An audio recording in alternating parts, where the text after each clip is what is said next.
जय हिंद दोस्तों, आप सभी का स्वागत है खान सर के सम्मान ज्ञान पॉकेट जी के पुस्तक में। हम लोगों ने प्राचीन भारतीय इतिहास शुरू किया और इसमें 24 चैप्टर को कंप्लीट किए। आज 25वां चैप्टर जो कि प्राचीन भारतीय इतिहास के इस पुस्तक का अंतिम चैप्टर है, इसको कंप्लीट करेंगे और इसके साथ ही पूरा प्राचीन भारतीय इतिहास समाप्त हो जाएगा। तो शुरुआत करते हैं हम लोग। राजपूत राजवंशों की उत्पत्ति। तो राजपूत राजवंशों की उत्पत्ति कैसे हुई, इसके बारे में हम लोग पढ़ेंगे। सबसे पहले गुर्जर प्रतिहार राजवंश। अग्निकुल के राजपूतों में सर्वाधिक प्रसिद्ध प्रतिहार वंश था, जो गुर्जर की शाखा से संबंधित होने के कारण इतिहास में गुर्जर प्रतिहार कहा जाता है। पुलकेशिन द्वितीय के एहोल लेख में गुर्जर जाति का उल्लेख सर्वप्रथम मिलता है। तो यहाँ पर गुर्जर प्रतिहार राजवंश के बारे में क्या पता चलता है कि ये जो है सभी राजपूत जो भी वंश आया उसमें सर्वाधिक प्रसिद्ध था प्रतिहार वंश। और पुलकेशिन द्वितीय का जो एहोल लेख है उसमें गुर्जर जाति का उल्लेख सर्वप्रथम हुआ है। गुर्जर प्रतिहार वंश की स्थापना हरिश्चंद्र नामक राजा ने की, परंतु वास्तविक प्रथम महत्वपूर्ण शासक नागभट्ट प्रथम था। चूँकि इस वंश की स्थापना हरिश्चंद्र नामक राजा ने किया था, लेकिन अगर वास्तविक संस्थापक बोले तो वो नागभट्ट प्रथम था। वत्सराज के समय ही कन्नौज के लिए त्रिपक्षीय संघर्ष हुआ था। तो त्रिपक्षीय संघर्ष से अक्सर एग्जाम में प्रश्न बनता है कि त्रिपक्षीय संघर्ष किसके किसके बीच में हुआ था, किस वंश के कौन राजा ने इसमें भाग लिया था। तो वत्सराज के समय से ही कन्नौज का त्रिपक्षीय संघर्ष शुरू हुआ और वत्सराज ने पाल शासक धर्मपाल को पराजित किया, किंतु राष्ट्रकूट शासक ध्रुव से पराजित हो गया। वत्सराज के बाद उसका पुत्र नागभट्ट द्वितीय गद्दी पर बैठा। नागभट्ट द्वितीय ने कन्नौज पर अधिकार करके उसे प्रतिहार साम्राज्य की राजधानी बनाया। नागभट्ट द्वितीय को राष्ट्रकूट शासक सम्राट गोविंद तृतीय ने पराजित किया। तो नागभट्ट द्वितीय को किसने हराया था? गोविंद तृतीय ने। मिहिर भोज प्रथम, इसका समयकाल 836 से 865 ईस्वी, इस वंश का सर्वाधिक महत्वपूर्ण शासक था।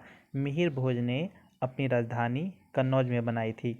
मिहिर भोज वैष्णव धर्म अनुयायी था, अर्थात वह विष्णु भक्त था।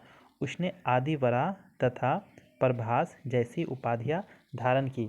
तो यहाँ पर मिहिर भोज के बारे में दो उपाधियां दी गई है कि आदिवरा की उपाधि और प्रभास उपाधि धारण किसने की? तो मिहिर भोज ने। मिहिर भोज के पश्चात उसके पुत्र महेंद्र पाल प्रथम ने शासन किया। लेखों में महेंद्र पाल प्रथम को परम भट्टाकर, परमेश्वर, महाराजाधिराज कहा गया है और उसकी राजसभा में प्रसिद्ध विद्वान राजशेखर आते थे, जो उसके राजगुरु थे। तो यहाँ पर हम महेंद्र पाल प्रथम की बात कर रहे हैं। तो उन्होंने और किस नाम से उन्हें कहा जाता है? तो परम भट्टाकर, परमेश्वर, महाराजाधिराज और राजशेखर उनके दरबार के प्रसिद्ध विद्वान थे। राजशेखर ने कर्पूर मंजरी, काव्य मीमांसा, हरविलास जैसे प्रसिद्ध जैन ग्रंथों की रचना की। यहाँ पे 3 जैन ग्रंथ हैं, एक कर्पूरी मंजरी, एक काव्य मीमांसा, एक हरविलास। ठीक है, इसकी रचना किसने की? राजशेखर ने की। मिहिर भोज ने भोपाल शहर बसाया। तो अलग अलग शहरों के बारे में नाम पूछ लेता है, जैसे श्रीनगर शहर की स्थापना किसने की, अजमेर की स्थापना किसने की। तो भोपाल शहर की स्थापना यहाँ पर मिहिर भोज ने किया। इसके शासनकाल को प्रतिहार वंश का स्वर्णकाल कहा जाता है। इस वंश का अंतिम शासक यशपाल था। प्रतिहार शासकों के पास भारत में सर्वोत्तम अश्वारोही सैनिक थे। हेंगशांग ने गुर्जर राज्य को पश्चिम भारत का दूसरा सबसे बड़ा राज्य कहा है। 11वीं सदी के मध्य में दिल्ली नगर की स्थापना तोमर नरेश अनंगपाल ने की थी। ठीक है, और यहाँ पर अगला वंश गढ़वाल या फिर इसको राठौर वंश भी कहते हैं। गढ़वालों का मूल स्थान विंध्याचल का पर्वतीय वन प्रांत माना जाता है। चंद्रदेव ने गढ़वाल राजवंश की नींव लगभग 1080 से 1085 ईस्वी के मध्य कन्नौज में रखी और गढ़वालों की राजधानी कन्नौज थी। गढ़वाल वंश का सर्वाधिक शक्तिशाली शासक गोविंदचंद्रन था। गोविंदचंद्रन एक विद्वान था। उसे लेखों में चंद्रदेव ने गढ़वाल राजवंश की नींव रखी लगभग 1080 से 1085 ईस्वी के मध्य कन्नौज में। गढ़वालों की राजधानी कन्नौज थी। ठीक है, तो गढ़वाल राजवंश की बात करें तो चंद्रदेव ने इसकी नींव रखी और इसकी राजधानी कहाँ थी? कन्नौज थी। गढ़वाल वंश का सर्वाधिक शक्तिशाली शासक गोविंद चंद्र था। गोविंद चंद्र एक विद्वान था। उसने लेखों में विविध विद्या विचार वाचस्पति कहा गया है। तो विविध विद्या विचार वाचस्पति किसे कहा गया है? गोविंद चंद्र को। गोविंद चंद्र का मंत्री लक्ष्मीधर भी शास्त्रों का प्रखाट पंडित था। उसने कृत्य कल्पतरु नामक ग्रंथ की रचना की थी। गोविंद चंद्र की एक रानी कुमार देवी ने सारनाथ में धर्मचक्र जीर्ण विहार बनवाए। जयचंद, जिसका समयकाल 1170 से 1194 ईस्वी का था, इसने इस वंश का अंतिम शक्तिशाली शासक था। आख्यानों के अनुसार जयचंद की पुत्री संयोगिता का अपहरण स्वयंवर से पृथ्वीराज तृतीय ने किया था। 1194 ईस्वी में चंदावर के युद्ध में मोहम्मद गोरी के द्वारा वह पराजित हुआ तथा मार डाला गया। दिल्ली का चौहान वंश या चौहान वंश। ठीक है, तो अगला वंश की बात करें तो दिल्ली का चौहान वंश है। चौहान वंश की स्थापना वासुदेव ने शकंभरी अजमेर के निकट में की थी और इस वंश के प्रारंभिक नरेश कन्नौज के प्रतिहार शासकों के सामंत थे। वासुदेव ने अपनी राजधानी अहिछत्र या अहिछत्र को बनाया। वाकपतिराज प्रथम ने 10वीं सदी के प्रारंभ में प्रतिहारों से अपनों को स्वतंत्र कर लिया। पृथ्वी प्रथम के बाद उसका पुत्र अजय राज शासक बना। अजय राज एक महान निर्माता था। उसने अजमेर की स्थापना की तथा उसे अपनी राजधानी बनाई। अजय राज का उत्तराधिकारी अर्णोराज था और इस वंश का महत्वपूर्ण शासक था। इसने अजमेर के निकट सुल्तान महमूद की सेना को पराजित किया। अर्णोराज की हत्या उसके पुत्र जगदेव ने की थी। अर्णोराज का पुत्र विशलदेव अथवा विग्रहराज चतुर चौहान वंश का सर्वाधिक शक्तिशाली शासक था। विशलदेव एक यशस्वी कवि और लेखक भी था। उसने हरिकेली नामक एक संस्कृत नाटक की रचना की। इस नाटक के कुछ अंश ढाई दिन का झोपड़ा की मस्जिद की दीवारों पर भी अंकित है। यह मस्जिद प्रारंभिक काल में विग्रहराज चतुर्थ द्वारा निर्मित एक विद्यालय था। सोमेश्वर का पुत्र पृथ्वीराज तृतीय 1178 ईस्वी में शासक बना, जिसे कथाओं में राय पिथौरा कहा गया है। चंदेल शासक परमार्दी देव को पृथ्वीराज तृतीय ने हराया था, जिसमें अल्लाह एवं उदल मारे गए थे। 1191 ईस्वी में पृथ्वीराज तृतीय तथा मोहम्मद गौरी के मध्य तराइन का प्रथम युद्ध हुआ, जिसमें मोहम्मद गौरी की पराजय हुई। वहीं 1192 ईस्वी में पृथ्वीराज और मोहम्मद गौरी के मध्य फिर से लड़ाई हुआ, जिसे तराइन का द्वितीय युद्ध कहा जाता है, जिसमें पृथ्वीराज तृतीय की हार पराजय हुई। इसके बाद ही भारत में तुर्की राज की स्थापना हुई। तो तराइन का 2 युद्ध हुआ था। तराइन का प्रथम युद्ध में मोहम्मद गौरी पराजित हुआ था। वहीं तराइन का दूसरा युद्ध में पृथ्वीराज चौहान या पृथ्वीराज तृतीय पराजय हुआ और इसके साथ ही भारत में तुर्की राज की स्थापना हुई। पृथ्वीराज तृतीय की मृत्यु के बाद उसका पुत्र गोविंद को गौरी ने अपनी अधीनता में अजमेर का शासक बनाया। पृथ्वीराज तृतीय के राजकवि चंदबरदाई ने पृथ्वीराज रासो नामक अपभ्रंश महाकाव्य और जयनायक ने पृथ्वीराज विजय नामक संस्कृति काव्य की रचना की। पृथ्वीराज चौहान ने जयचंद गहलवालों की पुत्री संयुक्ता से विवाह किया था। मालवा के परमार वंश। ठीक है, तो अगला जो है परमार वंश है। परमार राजवंशों के कालक्रम कुछ इस प्रकार हैं। तो इस वंश में उपेंद्र, फिर सियक या श्रीहर्ष, फिर मुंज, फिर सिंधुराज और फिर भोज। 10वीं शताब्दी के आरंभ में मालवा में प्रतिहारों के आधिपत्य नष्ट हो गया तथा वहां पर परमार शक्ति का उदय हुआ। परमार वंश का संस्थापक उपेंद्र राज था। इस वंश का प्रथम स्वतंत्र एवं शक्तिशाली शासक सियक अथवा श्रीहर्ष था। तो परमार वंश की बात करें तो इसका संस्थापक उपेंद्र राज था एवं प्रथम शक्तिशाली शासक एवं स्वतंत्र सियक अथवा श्रीहर्ष था।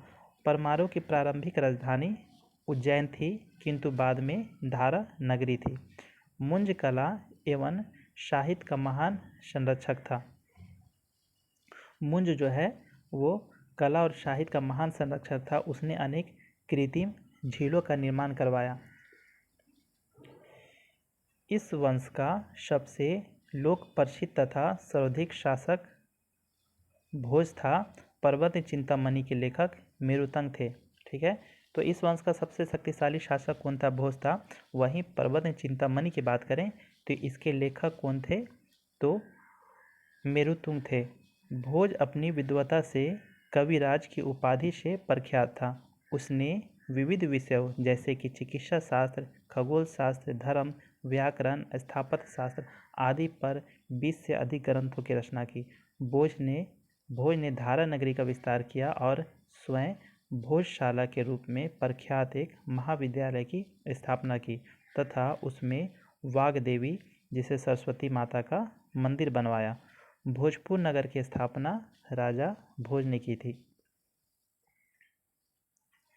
राजा भोज ने शासनकाल में धारा नगरी विद्या अथवा विद्वानों का प्रमुख केंद्र था तथा भोज ने चित्तौड़ में त्रिभुवन नारायण मंदिर का निर्माण करवाया। तो यहाँ पर त्रिभुवन जो चित्तौड़ में त्रिभुवन नारायण मंदिर है उसका निर्माण किसने करवाया? तो राजा भोज ने करवाया। परमार भोज की मृत्यु पर पंडितों को बहुत दुख हुआ था। उसकी मृत्यु पर यह कहावत प्रचलित थी, आद्यधारा निराधारा निरालंबना सरस्वती। 1305 ईस्वी में अलाउद्दीन खिलजी ने मालवा को अपनी सल्तनत में मिला लिया। जोजाक भुक्ति के चंदेल वंश, अगला वंश जो है ये जोजाक भुक्ति के चंदेल वंश है। वर्तमान के बुंदेलखंड के क्षेत्र में ही चंदेलों का उदय हुआ था और बुंदेलखंड का प्रचलित नाम जोजाक भुक्ति था। खजुराहो उनकी राजधानी थी। ठीक है, तो इसकी राजधानी कहाँ थी? खजुराहो थी तथा चंदेल प्रतिहारों के सामंत थे। इस वंश का प्रथम शासक ननुक था। उसके पौत्र जय सिंह के नाम पर यह प्रदेश जोजाक भुक्ति कहलाया। प्रारंभ में इनकी राजधानी कलंजर या जिसे महोबा भी कहते हैं, कलंजर महोबा थी। फिर राजा धंगदेव ने अपनी राजधानी कलिंजर से खजुराहो में स्थानांतरित की। चंदेल वंश का प्रथम स्वतंत्र सबसे प्रतापी राजा यशोवर्मन तथा यह एक साम्राज्यवादी शासक भी था। उसने मालवा, चेदी और मध्य कौशल पर आक्रमण करके अपने राज्य का विस्तार किया।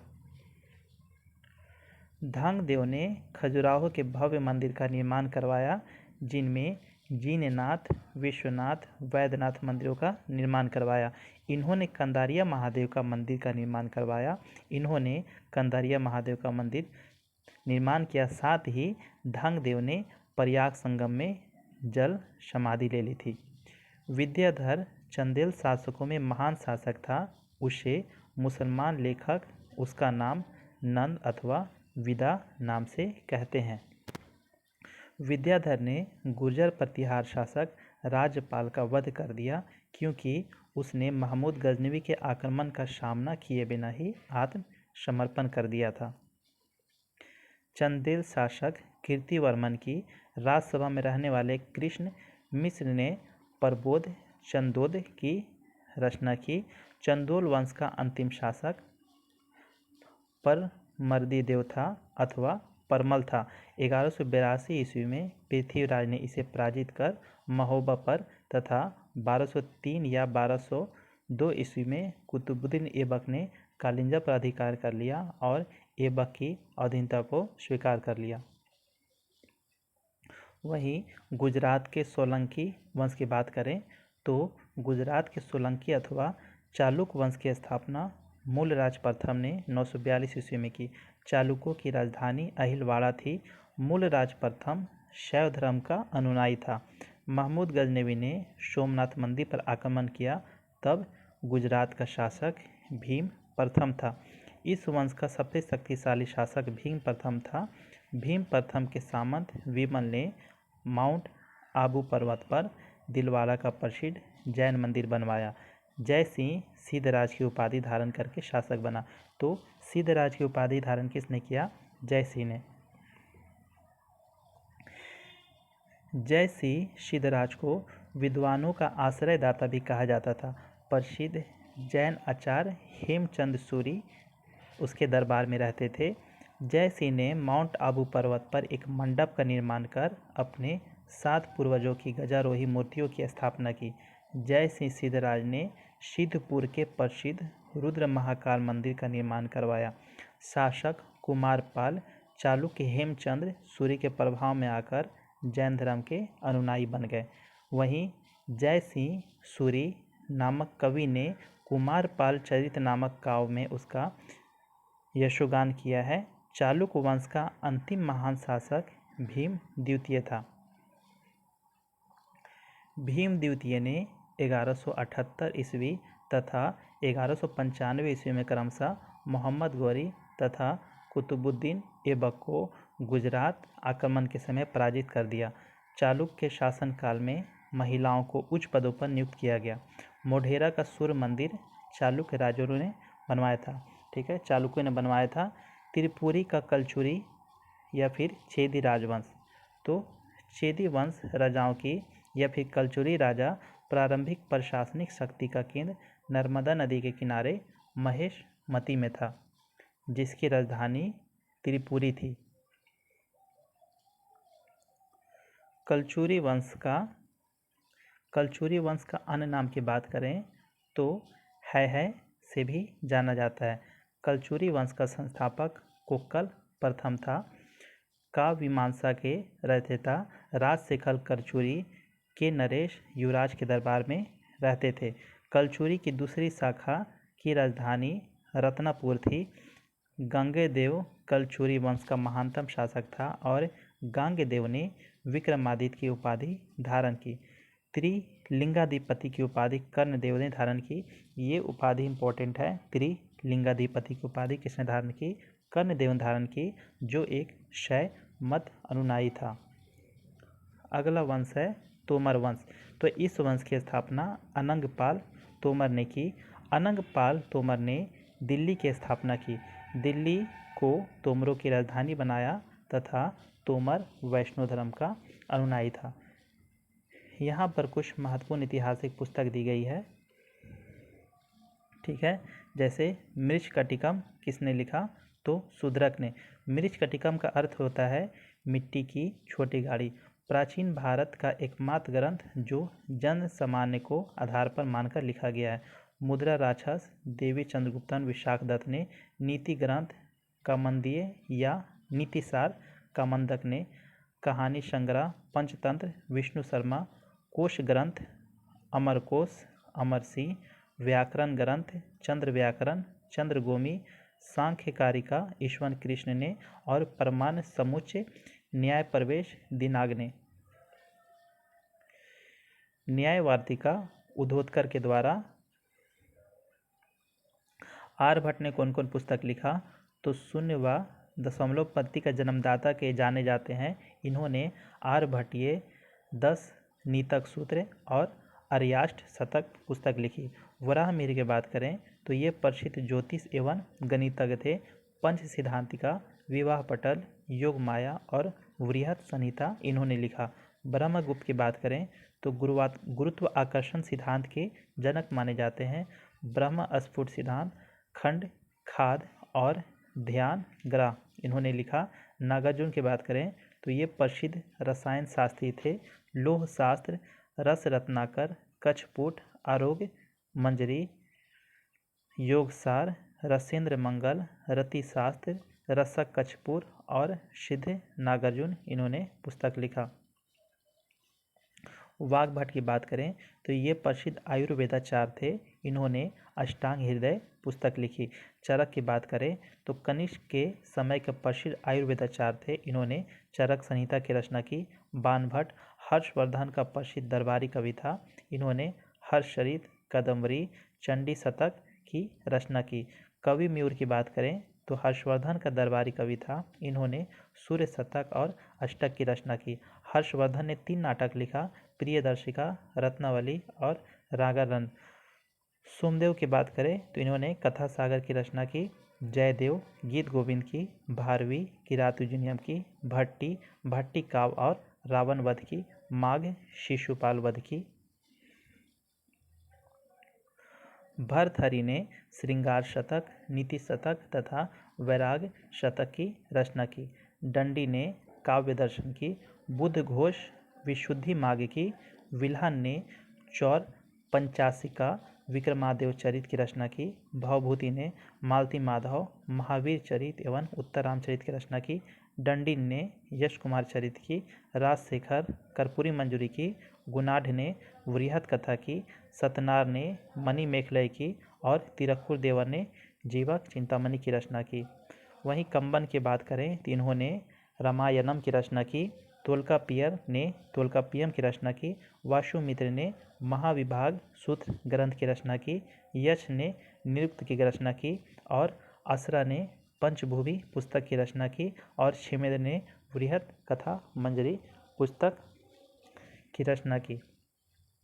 यहाँ पर आर्यों का निवास स्थान बताया गया है। ठीक है, तो आर्य ब्रह्मर्षि देश से थे। ये किसने बोला? गंगानाथ झा ने। ये मध्य प्रदेश के थे। डॉक्टर राजवली पांडे ने कहा। सप्त सिंधु प्रदेश के थे। अविनाश चंद्र के द्वारा कहा गया। देविका प्रदेश के थे। DS त्रिवेदी के द्वारा। तिब्बत से आए थे। स्वामी दयानंद सरस्वती। कश्मीर या हिमालय से थे। HD कल्ला। उत्तरी ध्रुव के थे। बाल गंगाधर तिलक। ठीक है, वहीं कुछ विदेशी की बात करें तो ये जर्मनी से थे। पेंका ने कहा। पामीर के पठार से आए थे। मेयर महादेव मध्य एशिया से संबंधित थे। मैक्स मूलर हंगरी से संबंधित थे। गाइल्स दक्षिणी रूस से संबंधित थे। नेहरिंग महोदय एवं गॉर्डन चाइल्ड। संगमकालीन शब्दावली। संगम काल के संबंधित कुछ शब्द है, जैसे कि पेरुनल। तो जो राजा का जन्मदिन होता था उसे पेरुनल शब्द कहते थे। मनरम क्या था? तो राजा का न्यायालय। कराई भूमिकर था। तक्षण बढ़ई को तक्षण कहते थे। कोल्लम लोहार को। औरर गुप्तचर को। कैकीने एक पक्षीय प्रेम को। मलवर डाकू को। इनाडी सेना नायक। नलवे का अर्थ है राजा की सभा।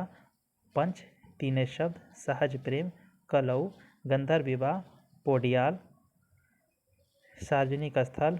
उल्गू सीमा का शुल्क। तो हम लोगों ने राजपूत राजवंशों की उत्पत्ति से इस चैप्टर को कंप्लीट किया और साथ ही इस चैप्टर के साथ पॉकेट जी के खान सर का प्राचीन भारतीय इतिहास समाप्त होता है। आपको ये वीडियो कैसा लगा आप ज़रूर बताएं, ताकि हम मध्यकालीन इतिहास की शुरुआत में जो वीडियो है उसमें सुधार कर सकें। Thank you.